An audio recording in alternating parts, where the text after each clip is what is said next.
Did you know that a single innovation saved more lives in World War II than any weapon, and it wasn't made on the battlefield? It was invented in a lab, by a man you've probably never heard of, a black scientist who rewrote the rules of medicine, and was then nearly erased from the very system he built. This is the mind-blowing story of Dr. Charles Drew, the father of the modern blood bank, and how his life's work became the backbone of emergency medicine. But what happened to him might leave you speechless.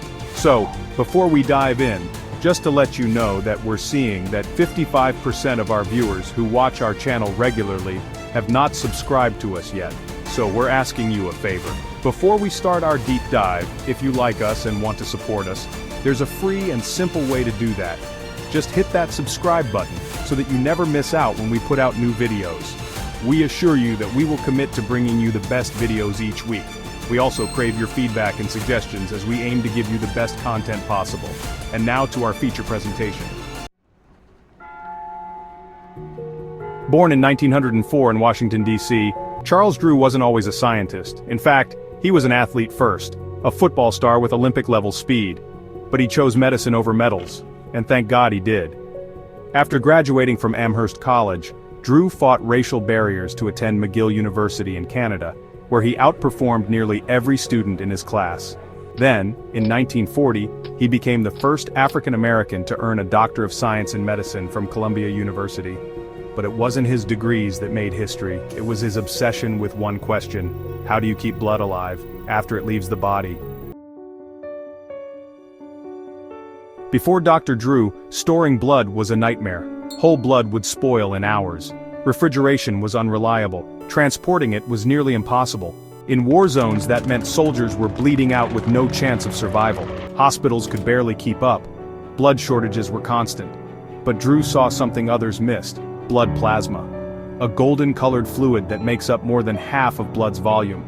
And unlike red blood cells, it could be stored longer and safely transfused between people regardless of blood type.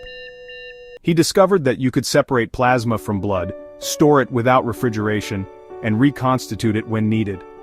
This wasn't just science, it was life-saving alchemy. In 1940, with Britain under siege during the Blitz, the Allies turned to America for help. Drew was recruited to lead Plasma for Britain, one of the largest blood donation campaigns in history. Under his direction, thousands of pints of plasma were collected, processed, and shipped across the Atlantic to treat wounded British soldiers. It worked, survival rates soared. But here's the kicker. While building this life-saving system, Drew faced brutal racism, even from the organizations he was helping. After the success in Britain, Drew was tapped to help organize the U.S. national blood banking system through the American Red Cross. But then came a gut punch. The Red Cross, following military policy, banned blood donations from African Americans. Let that sink in. The man who designed the entire system was barred from donating his own blood.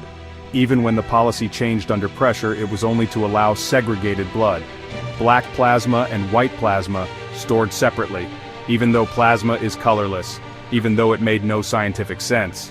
Dr. Drew protested, calling the policy a waste of good blood. He resigned in protest, but his work continued to save lives. After leaving the Red Cross, Drew turned to education. He became a beloved teacher at Howard University, where he trained a new generation of black doctors, many of whom would go on to break barriers of their own. Then came tragedy. In 1950, while driving to a medical conference, Drew's car crashed. He was rushed to a segregated hospital in North Carolina and died shortly after. For years, a myth circulated that he was denied treatment because he was black. While this likely wasn't true, records show he did receive care. The fact that so many believed it says everything about the times he lived in. Even in death, his legacy was shaped by the racism he fought. Today, every drop of blood in every blood bank owes something to Charles Drew. His methods became the global standard. Blood drives, emergency transfusions, trauma response, organ surgeries, mass casualty events, all of it, possible because of his work. And yet, few people outside of medicine know his name. Why? Because like so many black pioneers, his genius was quietly buried, while others took the credit. So the next time you see a Red Cross blood drive, or hear a siren rushing someone to the ER, or read about a life saved in a war zone, remember the man behind the miracle. Dr. Charles Drew didn't just build the blood bank, he gave the world a second chance at life, and all he asked in return was to be treated as human. Now that's a story worth remembering.